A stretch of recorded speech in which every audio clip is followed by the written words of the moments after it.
You're listening to the Life with Old Dogs podcast, and I'm your host, Dawn Mimnaugh, primary caretaker of all of our wonderful senior German Shepherds right here at Woody's Place Senior German Shepherd Sanctuary.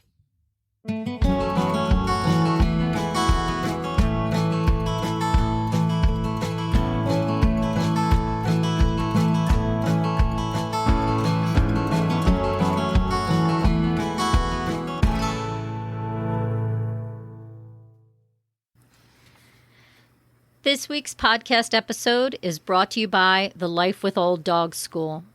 Are you struggling to care for your aging dog? Are you looking for guidance on how to make their golden years as happy and comfortable as possible? We can help you with that. Introducing the Life with Old Dogs School, your ultimate solution to providing the best care for your furry friend in their senior years. We understand that caring for aging dogs can be challenging, but with our expert guidance and support, you can ensure that they live happy and fulfilling lives. As your loyal companions get older, their needs change, and it can be overwhelming to try to navigate these changes on your own. That's why we created the Life with Old Dogs School, to empower senior dog parents like yourself with invaluable insight, expert advice, and proven strategies to enhance your senior dog's quality of life.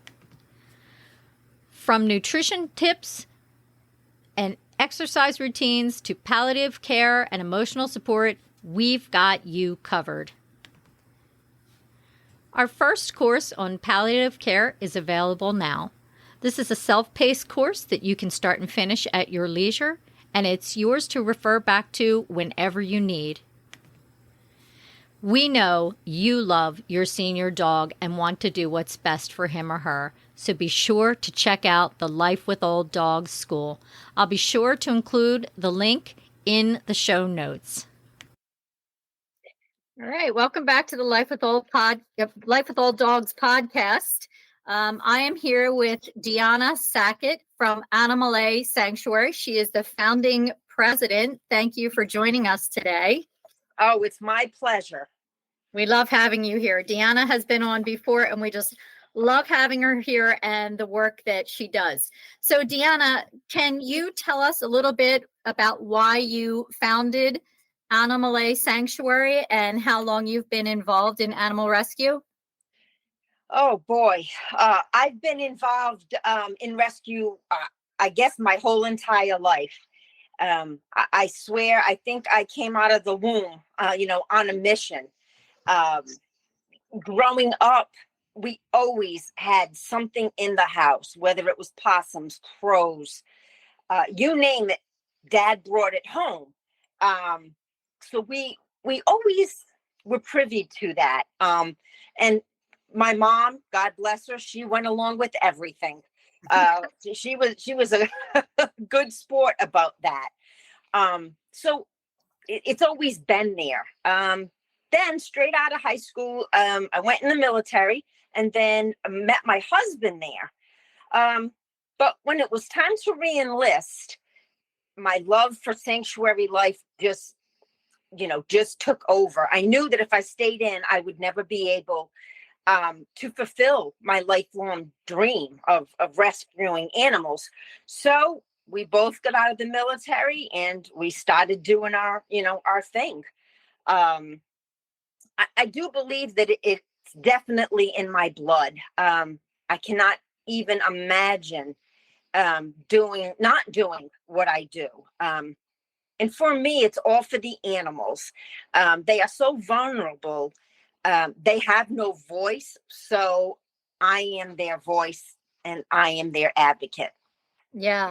And you are. And I think a lot of people get into animal rescue and sanctuary for the same reason, to see that vulnerability and to be their advocate because they have no voice.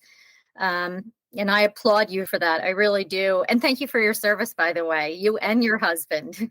Yeah, we made a good team. So tell us a little bit about the animal population you serve and how do the animals find their way to you and Animale Sanctuary? Well, we have an array of animals. A a little bit of this, a little bit of that. And I'm trying really more to specialize in things. You know, when you first start rescue, you're told by everybody, you know, don't rescue everything, you know, just be specific. It'll be easier on you. It'll be easier on the animals. But of course, none of us listen. You know, you want to save everything. So you do everything possible. But I am finding now, after many years, that if you can specialize, you know, whether it's 5 different types of animals, you know, 6 different types of animals, it is easier. Food, vet wise, cage wise. So that's what we're doing now. And then we are getting back to our basics as to what we love: the disabled, cruelty cases, and our seniors. And that's the direction that we are heading in right now. The calls come from every day that we get tons of calls, whether it's Facebook, Instagram, telephone, all walks of life. And we've become pretty good at figuring out who really needs help and who doesn't. I know for our sanctuary, you know, if someone's saying, hey, I'm moving, you want this goat, we don't do that because we know that goat's going to find a home. We want to stick with the true cruelty cases, and we have worked with animal control and the sheriff's department on several ones.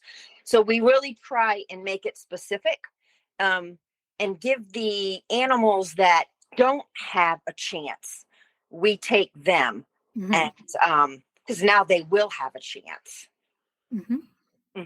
I see that you are getting a tripod goat. That's exciting. Yep, probably in about 2 weeks. Working with a breeder, and I'm so happy, because in the days past, breeders would just kill the animal in question because it was costing them money. They didn't care. It was just a commodity. But I think times are changing, and I can see it now that breeders or farmers are reaching out, whether it's to the animal shelter that they might be working with. And then, of course, from there, the animal shelter calls their sanctuaries. But I've seen the turn where these guys are not wanting to kill, that they're trying to find homes for these animals. So that just tickles me to death. Change, as you know, is very, very, very slow in the animal world.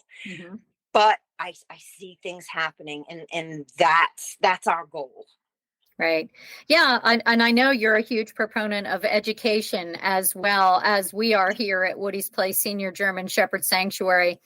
And I think that education is paramount, not just for, well, how do I care for this animal, but like you're saying, for people or organizations or even farmers or even backyard breeders who, you know, have this animal now that they either don't want to care for, or, you know, whatever the reason, that they're saying, okay, yeah, like you're saying, instead of ending its life, let's see if this sanctuary or rescue will take it first. And I agree. I've seen more of that as well. But like you said, it is slow. Progress in that department is slow, unfortunately, but we're getting there. We are. Baby steps, right? Yes.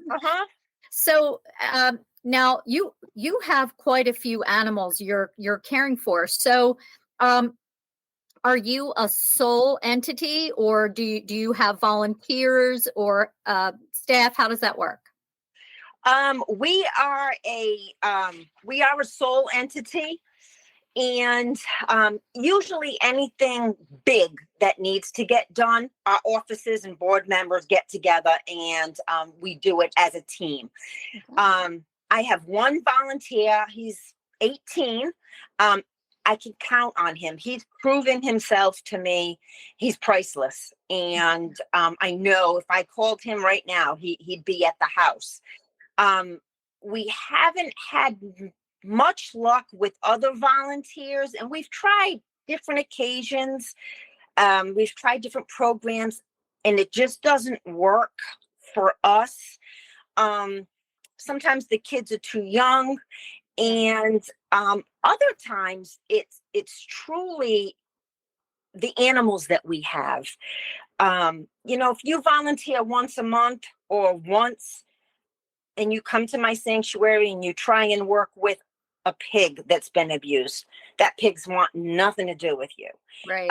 So it stresses that resident out. So it's just easier for us to do it. But most importantly, we do what is best for that particular animal.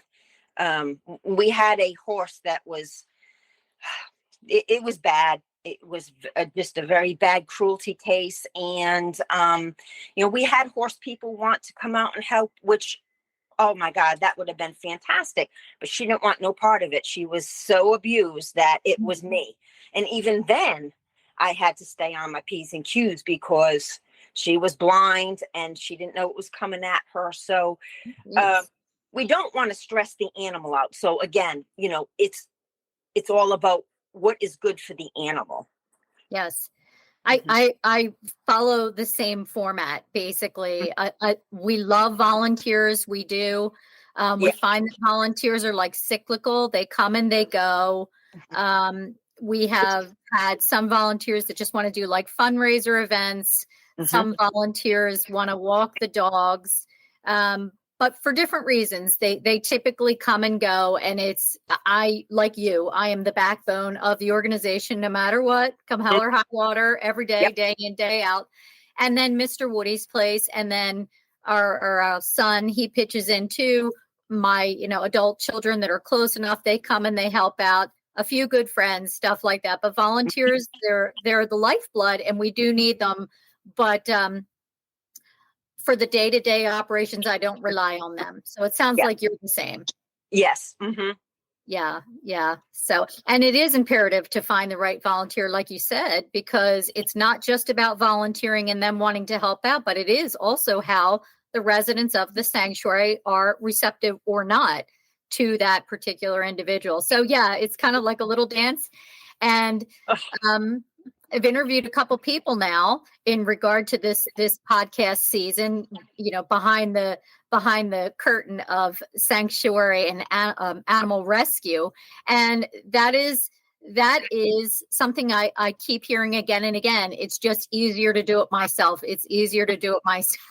Yeah.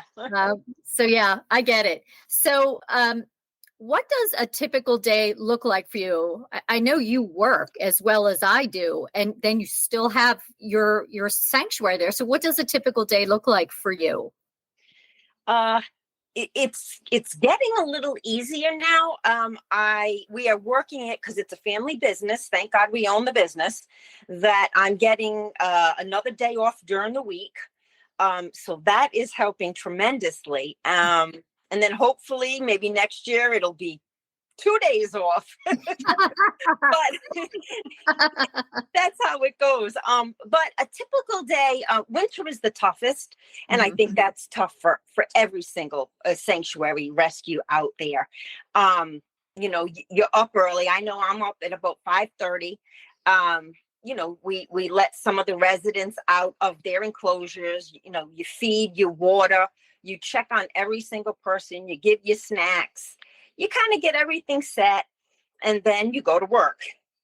Then when you come home, that's more in depth, where you're changing, let's say, duck waters. And then the same thing all over again, but with one added addition is you get to spend more time with that resident. So for me, that's the awesome part.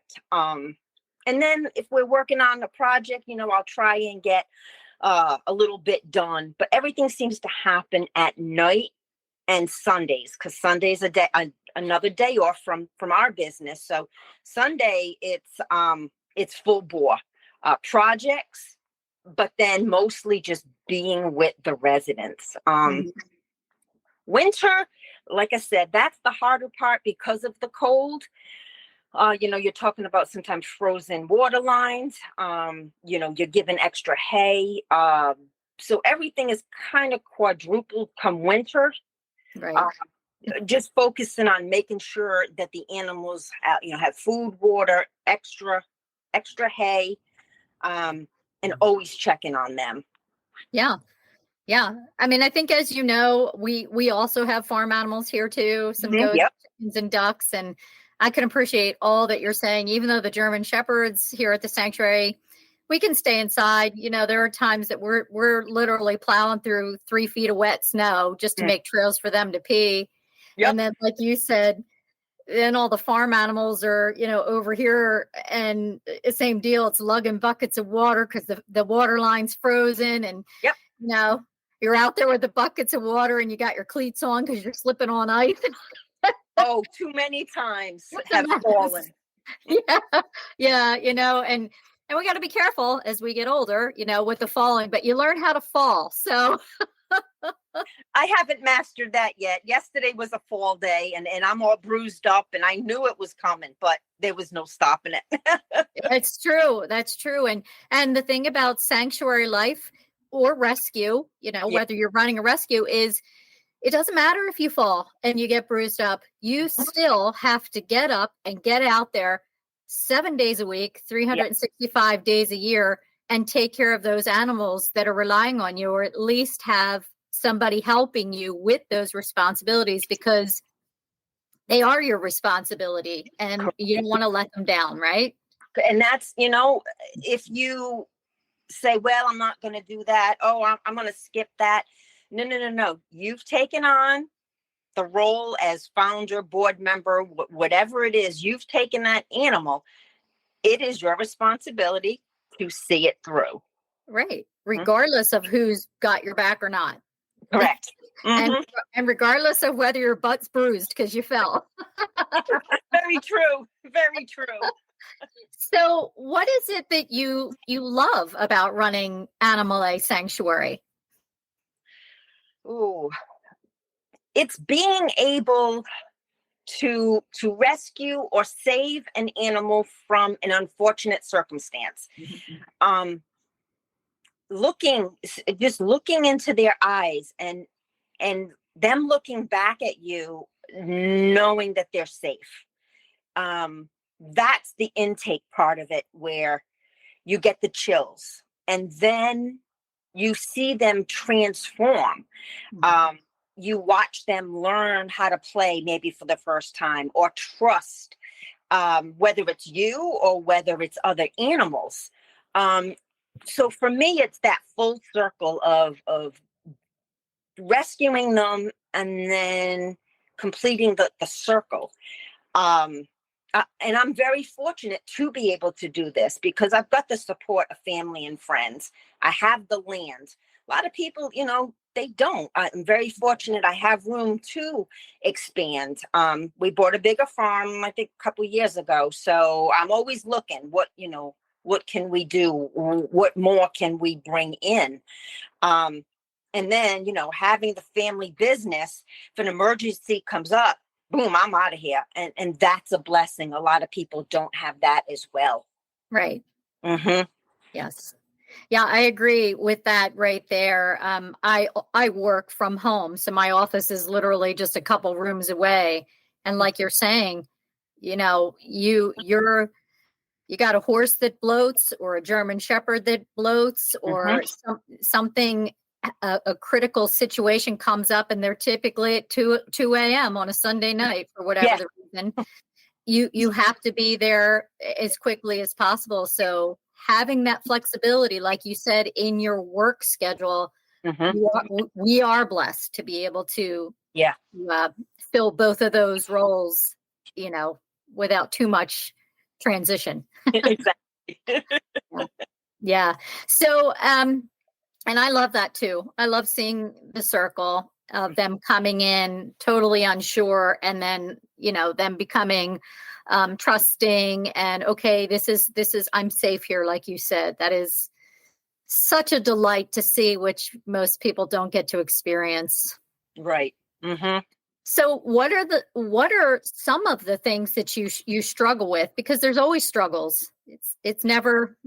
Exactly. People think, oh, it's all fun and games. And, pictures that you post on Facebook and whatnot, we do portray the good things. Mhm. Sometimes we don't want to portray the bad things because it's tough. Some people just maybe can't take it or understand, but don't want to see it. So there are a lot of behind the scenes. But I struggle with that in this day and age, everything that we know, and there are still injustices going on. I just don't understand, I guess, too, why laws aren't stronger to prevent or protect things that are happening out there. I mean, it's not just with animals. You're talking with children, you're talking with the elderly. So that right there is, I guess, we're so far advanced, but yet we're so far behind. Mhm. And you and I have discussed this several times. But loss is what I struggle with. I've texted you many a times about it. Many people think that, when you get into it, especially if, the animal is in bad shape, I seem to put all my anger aside. You take the animal in and you're on a mission. Right. You got to get this animal, better and everything. And then once that is all good, it could be a year, it could be a day. But then all of a sudden, when loss comes, that's what rocks my world. Yeah, loss is a totally different entity for me. Yeah, I Hmm. agree. I agree. And I've made it perfectly clear even on social media. I do not hide it at all.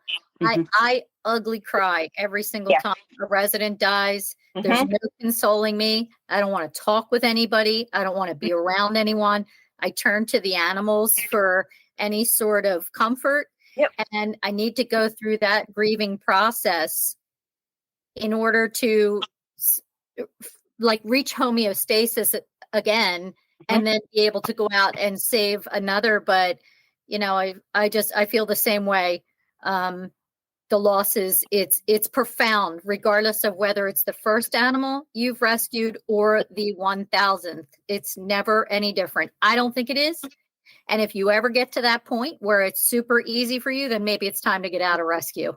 Exactly. People say, like with that one horse, it was horrific. And I hardly tell people about it because it was that horrific. And I said, I looked in her eyes and I mean, I was on a mission. We got to get her home. That's all I could think about. And then your next step is, okay, we've got to get her fed. Okay, we've got to get her, combed. It's just those series. So you put it behind you, the Right. anger. I mean, the anger still comes later on, and you start saying, how could people do this? But at Right. that moment, there's no anger. It's just, give me my animal. I got to get her home. And then we Yeah. go from there. But yeah, the struggle is real, as they say. Yes. Mhm. I've often joked about what you're saying with other volunteers that also feel that anger when they see a German Shepherd come here to the sanctuary that's really been treated unfairly or whatever. And I say, listen, keep your thoughts to yourself, collect the animal, and then when they leave and we're on our way back, then we can talk crap about them. Yep, exactly. So yeah, and I hear you about the struggles, and their struggles, it's like you said, sanctuary life is not all about just petting, dogs, cats, goats, chickens, horses, or whatever. There's a lot there, and there's a lot of stress. So how do you handle the stress that comes from your sanctuary life? What do you do for yourself for self-care? you know, at this point, I don't have an answer for that as far as um what do I do for myself, because I'm just going. Um how do I handle the stress? Hmm. Well, that would be, I guess, the $1,000,000 question. Um, so if you figure it out, then you can fill me in on what that is. But I guess though, behind the scenes, I said it before that I was blessed to have a great support team that I know I can count on. And then I have two other sanctuaries, you being one of them, and then another one that I know I can call or text and just get a little, hey, just wanted to say hi, and someone else that understands. So I'm good on that end. And I would have to say though, my husband, he is my rock. He's incredible. Like Mr. Woody's place, he is behind the scenes. You rarely see him on videos. But he is there for me, and anything the residents need, he's there. So good support team, good friends, and a great partner. Okay. Yeah. So you reach out to others to help diffuse the stress that may be bubbling up from, all the moving components of the sanctuary. It's not just one. There's a lot of moving components. Exactly. That people don't realize. Right. Mm-hmm. So that being said, if someone were to say to you, I want to start an animal sanctuary like yours, what's it really like? How do I do it? And what's it really like? What would you say to them? I totally would be honest, but I wouldn't be blunt force trauma. Because when we were talking with the breeder about the goat that we're going to be getting, she was firing things at me, and I was, at one point, I'm like, oh my God, I'm going to get this goat. I'm going to kill it. Oh my God, all this stuff. But she was throwing stuff at me. So I calmed down and got with a couple of my other sanctuary friends that have goats. And they're like, yeah, that's all well and good, but here, this is the way to do it. Mm-hmm. So again, if someone was to ask me, I would be honest, but not brutal. Because you've got someone that wants to help. So you don't want to scare them away. Years ago, I attended a seminar at Farm Sanctuary up in Watkins Glen, New York. And it was specifically on, so you want to start a sanctuary. And I was just thrilled. So went up there, and they were honest, and they were so informative. It was crazy. The first day, I think there was about 50 people. The second day, there were 20 people left. And while everybody was kind of, laughing, I didn't think it was funny, because I'm glad that those people didn't pursue it and then say, oh my God, I can't do this. I got to get out. And then you've got problems from there. Right. I just thought it was good that people understood, and who knows, those people could, move on to something else. They could be forsters. They could be animal advocates. They could do something else and then excel at it. So I commended them, for doing what they did. There truly is a lot that a person can do. So, but getting back to it, I would tell them the ups and downs. And then answer any questions that they had, and gave them examples of what happened at our sanctuary.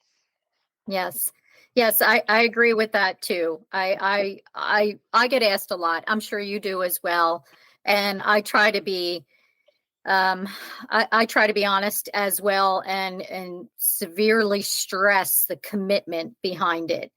Mm-hmm. The commitment and the fact that it should be run like a business, really, if you want to be successful. And, be around 10 years from now. So, I agree, because some people do come into it, like you said, probably like the 20 that left the seminar that you went to, that finally realized, wow, that is round the clock. That sounds a little too much for me. I think I'll be a foster instead, which is so needed. There's nothing wrong with that. Yeah, absolutely. Or I don't think I can do any of that, but I can write thank you notes for a rescue organization. I'll sign up for that. Or, the adoption approval process, I'll help with that. All of that is so needed. Yep. But it does take somebody of a special mindset to say, I'm going to get behind this big beast, and I'm going to drive it, and I'm going to, take it as far as I can, and, not back down from that. So I get it. I really do. If you knew what you know now back then when you started Animale Sanctuary, would you still go ahead with starting a sanctuary? Yeah, without a hesitation, yes. Without a doubt, yes. There is a saying that says, saving one animal will not change the world, but for that animal, the world will change forever. There are ups and downs in rescue, but for me, my purpose is to give every single animal we rescue the absolute best life has to offer. Mm-hmm. So that's it. Mm-hmm. And you do. You do. I of course, I follow along with you on social media. Yep. Since we're not near each other, we're in the Poconos in Pennsylvania, and you're there in 10 Mile, Tennessee. But I love watching what's happening in your organization, and I feel that you are one of the sanctuaries that has integrity and is very honest and forthcoming, and you're in this for all the right reasons. And I applaud you for that. You and Mr. Animale Sanctuary. Yes. I love it. So can you tell us, I know our time's getting short here, but can you tell us a little bit about any future projects you have coming up? I saw something about Goat World on your website. Yes, we working with that one breeder, and which is the little tripod Nigerian dwarf that we're going to be getting, and that's what we wanted to do. We wanted to do the disabled goats. So it's crunch time. We're going to get her in about 2 weeks. So we're going to be finishing up the goat area, and then we're in the process of talking with another breeder about a friend for her, them giving her to me. So it's all coming full circle. I'm always thinking ahead, like, okay, I need another horse field, and my husband will say, but we've got to finish the goat area, and I'm like, I know, but when we're done that, and there's like 20 things to when we're done that. Right. He keeps me in line, but for right now, the goats, that's our next big venture. I know there was a big sanctuary in North Carolina that just rescued 121. Wow. Yeah. Ziggy's Refuge. They just rescued 121 animals, bad cruelty case. Wow. And the last 21, I believe, are disabled. So I will be watching them and to see if they're going to adopt out to other sanctuaries. And if something can fit, we'll go ahead and try and get them to the sanctuary. So we're all in it together, truly. And that's how we are going to save all the animals in the world, is if we work with each other. Well, yes. And I've said this over the years. It's not a competition. Right. We should be. I look at us as colleagues, even though you do pretty much farm animals and we do senior German Shepherds. Like, of course, there was a German Shepherd in Tennessee that I know about, that I thought of you immediately to see if you knew any organizations in your area. And absolutely, we all need to work together regardless of what, and even with the farm animals, I personally have farm animals and maybe would be able to house a couple goats for you if you needed it. So 100%. Yeah. We need to work as a team. For sure. Yeah. And even if it's not about an animal, even if it's just to text to say, I had the crappiest day today. I had all my goats break out of their area and end up down the road, because exactly moments like that. Yep. Just that shoulder to cry on, and just to say, hey, I'm struggling. What can you do? And that's what it's about. Absolutely. Well, this has been fantastic. And again, just to reiterate, my goal here with this podcast season is to help others who are curious about what it's like to have a sanctuary or a rescue, what it really takes. Again, it's behind the scenes and what it really takes. And I feel that you have the information you presented today really drove all of that home to someone who may be interested, because not everybody can attend a seminar like you did. Maybe it's logistics, or they just can't afford it or don't have the time, but they can listen to a 40-minute podcast. So thank you. Thank you for helping out with this season. We really appreciate it. Well, thank you for having me. I enjoy it so much. Good. And again, I will make sure all of your information is included in the show notes, where people can find you on the internet, your website, Facebook, and Instagram. They want to look you up and see what's happening there in 10 Mile, Tennessee. That would be great. Maybe they're there and they want to volunteer. That would be great as well. Donate. Exactly. That would be awesome. Yes. So thank you so much. Thank you, Dawn. Have a wonderful afternoon. You too.